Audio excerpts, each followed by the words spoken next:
আসসালামু আলাইকুম। সিলেট বোর্ড 2019 এর কমপ্লিটিং সেন্টেন্সের গুরুত্বপূর্ণ দুটি নিয়ম আজকে আমি তোমাদের দেখাবো। দেখো, do you know this man? তুমি কি লোকটিকে চেনো? ইয়েস আই নো হিম, আমি তাকে জানি বা চিনি। যখন থেকে, সিন্স হি ওয়াজ এ বয়। এটি গ্যাপে আসলে উত্তরটি হবে। আমি উত্তরটি লিখে রেখেছি এখানে, এটি অথবা এটি যে কোনো একটি তুমি দিতে পারো। যখন থেকে সে খুবই তোমার কি ছিল, বালক ছিল। তো এটা উত্তর লিখেছি যে I have taught him English, আমি তাকে ইংরেজি শিক্ষা দিয়েছি।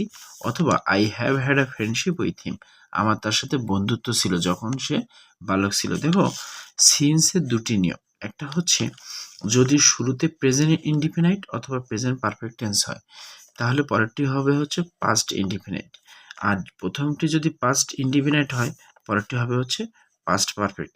তো দেখো, আমাদের এই শেষের অংশটি এই যে পাস্ট ইনডিফিনাইট অর্থাৎ subject plus verb two plus object, এইটা ছিল। দেখো, এই যে অস, এই যে ভি টু, ঠিক একইভাবে এই জন্য এটি উত্তর হয়েছে হচ্ছে প্রেজেন্ট ইনডিফিনাইট অথবা প্রেজেন্ট পারফেক্ট। দেখো, আমি প্রেজেন্ট পারফেক্ট টেন্সে গঠনটা করেছি সাবজেক্ট প্লাস হ্যাভ অথবা has plus V three plus object, এই গঠনে আমি এটি করেছি।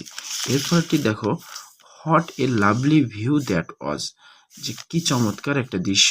If I had had a camera, যদি আমার একটি ক্যামেরা থাকতো তাহলে আমি কি করতাম, আমি কিছু গুরুত্বপূর্ণ হয়তো ছবি নিতাম অথবা আমি এই দৃশ্যটি ক্যাপচার করতাম। তাহলে দেখো, I would have taken several picture, আমি কয়েকটি ছবি তুলতাম। অথবা I would have captured it, আমি এটি ছবি তুলে রাখতাম। দেখো, ইফ প্লাস হ্যাড প্লাস যদি ভিতরে থাকে, যেমন এখানে ইফের পরে দেখো হ্যাড আছে, হ্যাডের পর আরও একটি হ্যাড, এটাকে ভিতরে আমরা ধরবো, এটা অক্সিলারি ভার্ব, এটা প্রিন্সিপাল ভার্ব পরেরটি। তো হ্যাড প্লাস ভিতরে ধরবো, তাহলে পরের গঠনটি হবে হচ্ছে সাবজেক্ট, তাহলে উড হ্যাভ সাথে ভিতরে। তো দেখো, এই যে উড হ্যাভ এবং এই যে কোনো একটি প্রিন্সিপাল ভার্বের 3 নম্বর রূপটি বসবে, এভাবে আসলে গঠনটি হবে। যদি এখানে ইফ না থাকে, শুধু হ্যাড প্লাস ভিতরে বসে, তাহলেও তোমার এই উড হ্যাভ প্লাস ভিতরে দিয়ে এটি গঠন করতে হবে। ধন্যবাদ।